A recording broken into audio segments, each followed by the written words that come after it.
If you're a small business looking to expand your overall operation, getting business equipment financing can be essential to that growth. Some of the best ways to go about getting that growth involve applying for online loans or entering into a company that actually helps you get that loan in the first place. In this video, we'll be breaking down the exact step-by-step process to get business equipment financing inside of your own business. We'll be covering everything you need to know, from the requirements, the credit score you need, and even the actual financial obligations that you'll have once you get that equipment financing in the first place. Make sure to follow along with me and watch to the very end of this video so you don't skip any essential steps in this process. First things first, let's talk about what business equipment financing is and how it can help you grow your business. One of the main reasons that people go about getting business equipment financing is because equipment in general for any business can be very expensive. Of course, this is a cost of doing business, but you have to consider the fact that many people who are just getting started in different industries might have a ton of money ahead of them that they have to spend before they can even get their first customer through the door. Not only that, but many service-based businesses need essential equipment to actually operate in the first place, meaning that if you don't have that equipment, you can't run your business. Because of this, business equipment financing offers a very nice entry point for people who are just getting started in a medium to small size business, especially if they don't have a lot of startup capital or a lot of money to actually throw around in the first place. A really solid example of this is a construction company. You can't operate a construction company without essential tools. You can't operate a construction company without workers. You can't really operate a construction company without the essential tools, equipment, or even trucks needed to get people from job site to job site. Another great example is in the restaurant industry. You can't run a restaurant if you don't have the equipment to cook massive amounts of food in the first place. Let's dive into exactly what you need to actually get business equipment financing in the first place and some of the requirements you'll have to have. Now, first things first, with the specific firm that we're going to be talking about today, Big Think Capital, there's a couple of main requirements you'll need when it comes to starting your business. The first of these is that your business needs to be in operation for at least 6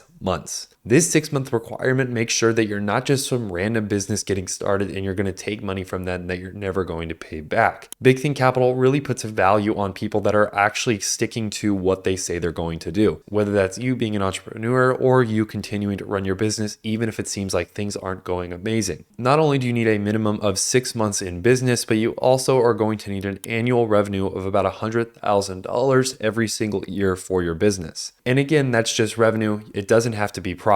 One of the important things that you need to look at too is your credit score. Your credit score should be at least 500 or higher in order to get approved easily and efficiently. If you do have a lower credit score, it's probably the smart idea to actually get that credit score raised before sending in your application. And of course, your business should be in good standing with all major institutions, whether that's the Business Bureau, the IRS, or any other business body that the government funds and subsidizes. Once you have all of these requirements met, your business is ready to go when it comes to applying for business equipment financing. Now, a couple of last minute things you'll need before you actually send that application off is getting a few important documents that are necessary and essential for the operation of your business. These documents include basic information about your business like your articles of information, organization, and even your incorporating documents. You should also include any bank statements that you have that are very current and recent. We're talking at least 3 to 4 months of bank statements is probably necessary here. Those bank statements should also have a good amount of spending on them, whether it's in expenses or in profit. You also probably want to type up a decently written report on the exact equipment that you're planning on purchasing with this equipment financing. Specific details like the manufacturer, the equipment type, what you're buying in the first place, and where you're planning on getting it from. Plus, just to top all this off, you should probably have all of your tax information organized and ready to show them, as well as any other necessary financial information. By having all these documents ready and on hand, you'll be able to speed through the application process much more quickly. Now that we've covered all of that, let's talk about actually submitting this application in the first place. To apply for equipment business financing, the first thing you're going to want to do is head down to the link down in the description of this video. Once you click that link, you'll then be brought to a page that looks like this. This is Big Think Capital's application page, and it's where you're going to fill out most of your information about your business, your equipment needs, and the type of funding that you want to get in the first place. First things first, as you can see, you're going to fill out your first name, your last name, and your business name. Once you've filled all of that out, you're then going to fill out your phone number, your email address, and your street address, as well as your city, zip code, and state. Once you've filled out all of that information, you'll then head down here where you'll select your business age. There's a bunch of different options to choose from here. You can either do 0 to 6 months, 7 months to 1 year, 1 year to 2 years, 2 year to 3 years, or 3+ years. Once we've selected our business age, we'll then head down to the annual revenue option. For our annual revenue, we can either select 0 to 60,000, 60,000 to 100,000, 100,000 to 250,000, 250,000 to 500,000, or 500,000 plus. Once we've selected our annual revenue, we'll then head down to average monthly revenue, and we can select from either 0 to 5,000 a month, 5,000 to 10,000 a month, 10,000 to 20,000 a month, 20,000 to 50,000 a month, or 50,000 to 100,000 a month, and 100,000 plus a month as well. After you've answered all those questions, it'll then ask you if you have a business bank account. You can either say yes or no to this. And once you've done that, you'll then put in the requested amount that you want from the loan. I'd recommend choosing a number that's definitely going to cover all of your basic equipment needs. I wouldn't go overboard and ask for extra money just in case. Try to figure out the exact cost of all the business equipment that you're going to purchase and then select that number. Once you do that, you'll then do the use of funds, which is basically just going to be business equipment financing. And then you're going to hit the I'm not a robot button, read the short terms and conditions, and hit the submit button. Once you've done all of this, Big Thing Capital will reach back out to you in a couple of days to actually see whether or not you qualify for getting business equipment financing. You'll work with one of their loan specialists to figure out the perfect amount of money you need for your business and how you can actually get started with purchasing equipment as soon as possible. Now, once you get approved by Big Thing Capital and get access to all of the funds that you're going to utilize, you want to make sure that you spend those funds in a good way. First things first, make sure you keep track of everything that you purchase with your business equipment financing and keep a very good record of all of the receipts and the total amount that everything ends up costing. This is important for tax purposes, and of course, it's also recommended to always just keep good, organized, clean books. Once you have all of this, you then can get started with building your business and starting to grow it with business equipment financing. You can purchase the equipment you need for your business and actually get started with servicing people or selling products to people as soon as possible. Hopefully you found this video useful. Make sure to check out the link down in the description to get started with Big Thing Capital. Also remember that some of these links are affiliate links and we do earn a small commission. So thank you in advance for supporting this channel and allowing us to continue to make videos. Hopefully you guys enjoyed this video. Make sure to leave a like and subscribe so you never miss any of our new videos that we post. Other than that though, I'll see you guys in the next video.